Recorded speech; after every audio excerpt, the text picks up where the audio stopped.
Discuss the next part of breast. तो इसमें हम बिनाइन ब्रेस्ट कंडीशंस के बारे में देखेंगे।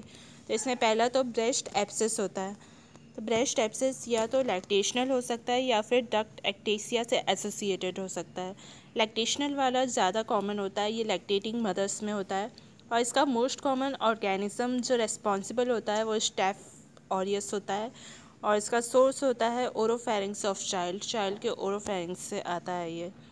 इसके क्लिनिकल फीचर्स क्या होते हैं? पेन होता है पेशेंट को, फीवर आ जाता है, स्वेलिंग रहती है। देन फोर्थ, फ्लक्चुएशन एक लेट साइन होता है। तो ये फ्लक्चुएशन जो लेट साइन रहता है वो ब्रेस्ट कैंसर के अलावा पामर कैंसर में, पैरोटिड कैंसर में, प्लांटर कैंसर में और इस्टियोरेक्टल एब्सेस में भी होता है। तो ये सारे एब्सेसेस में भी फ्लक्चुएशन एक लेट साइन होता है। तो इसको हमें फ्लक्चुएशन के लिए वेट नहीं करना होता है इन कंडीशंस में, बल्कि मैनेजमेंट स्टार्ट कर देना होता है। इसका डायग्नोसिस कैसे होता है? लैक्टेशनल ब्रेस्ट एब्सेस का यूएसजी से होता है और इसका मैनेजमेंट एंटीबायोटिक्स से होता है और चॉइस ऑफ एंटीबायोटिक्स एमॉक्सिसिलिन रहती है प्लस क्लैवुलैनिक एसिड या फिर क्लॉक्सासिलिन दी जाती है और साथ में एनाल्जेसिक्स दिए जाते हैं पेन के लिए।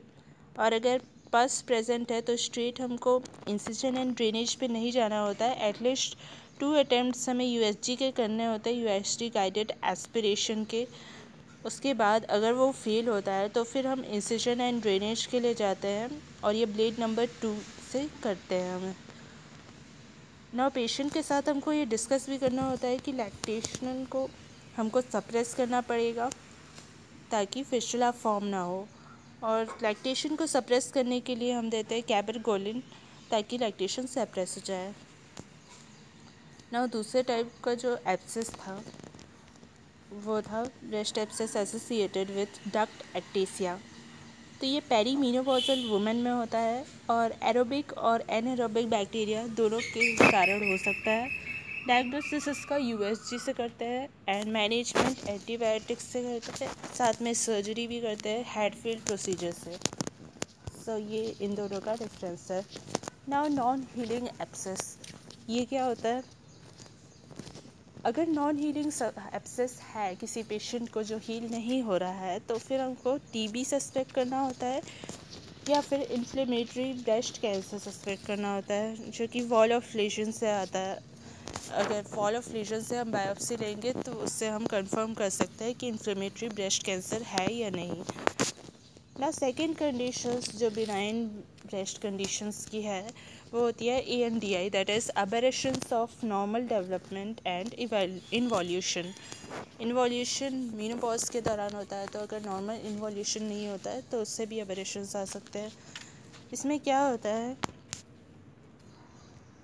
ये टर्म कवर करता है सारे बिनाइन कंडीशंस को। तो क्योंकि ये मीनोपॉज के दौरान तक की कंडीशंस को कवर करता है इसलिए सारी बिनाइन कंडीशंस इसमें कवर हो जाती है। तो इसमें क्या क्या कवर होगा? 15 to 25 ईयर्स में ज़्यादा मोस्ट कॉमन होता है फाइब्रो एडिनोमा और दूसरी डिसीज़ भी हो सकती है जैसे कि फाइब्रोसिस्टिक डिसीज़ और सिस्ट्स। देन 25 to 40 ईयर्स के पेशेंट्स को मोस्ट कॉमनली फाइब्रोसिस्टिक डिसीज़ होती है। देन फाइब्रो एडिनोमा भी हो सकता है एंड सिस्ट्स एंड फाइलॉइड्स भी हो सकते हैं। उसके बाद ग्रेटर देन 40 ईयर्स के पेशेंट्स को, एल्डरली पेशेंट्स में मोस्ट कॉमन होता है फाइब्रोसिस्टिक डिसीज़, उसके अलावा डक्ट एक्टेसिया भी हो सकता है। ना फाइब्रो एडिनोमा के बारे में देखते हैं। ये बहुत ही इंपॉर्टेंट टॉपिक है, इसमें शॉर्ट नोट्स भी आता है, शॉर्ट केस भी मिलता है प्रैक्टिकल एग्जाम में फाइनल ईयर में एंड साथ में MCQ के लिए भी इम्पॉर्टेंट है। So fibro adenoma most common cause होता है ब्रेस्ट लम्प्स का, 15 to 25 ईयर्स में सबसे ज़्यादा ये होता है। क्लिनिकल फीचर क्या होता है इसका? ये फर्म होता है फाइब्रो एडिनोमा और मोबाइल लंप होता है, मतलब मोबिलिटी रहती है लंप में, पेनलेस होता है लंप और 10%